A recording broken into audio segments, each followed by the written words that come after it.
रहस्यमयी हवेली का प्रेम राजस्थान के रेगिस्तान में बसे एक छोटे से गांव के बाहर एक प्राचीन और सुनसान हवेली थी, जिसे लोग चांदनी हवेली कहते थे। कहते हैं, इस हवेली में कुछ ऐसा छिपा है जो वहां रात गुजारने वाले को कभी लौटने नहीं देता।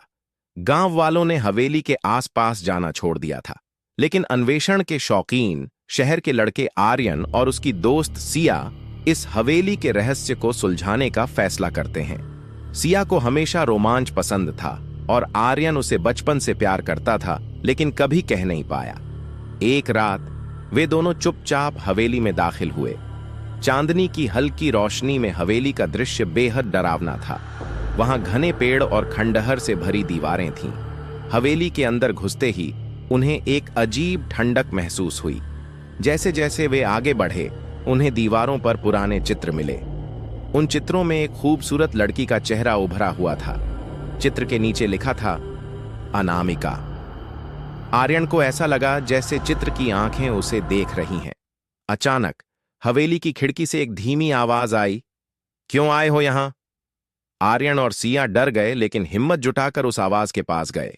वहां उन्होंने एक दर्पण देखा, जो टूटे हुए टुकड़ों से बना था। दर्पण के पास खड़ी थी वही लड़की, अनामिका।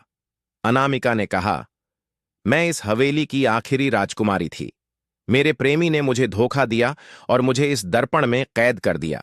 अब मैं केवल सच्चे प्रेम के सहारे इस बंधन से मुक्त हो सकती हूं।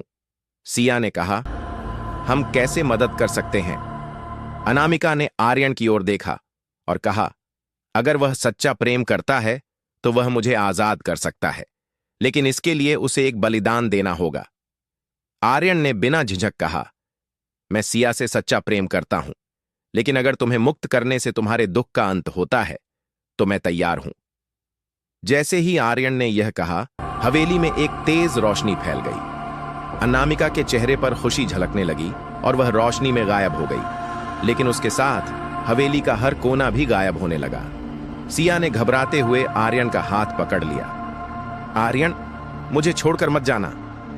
आर्यन मुस्कुराया, मैं कहीं नहीं जा रहा। सच्चा प्रेम हमें हमेशा जोड़े रखेगा। अचानक दोनों ने खुद को गांव के बाहर पाया।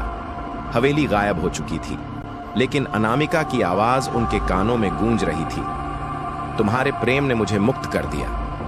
अब यह प्रेम तुम्हें हमेशा के लिए जोड़ देगा। उस दिन के बाद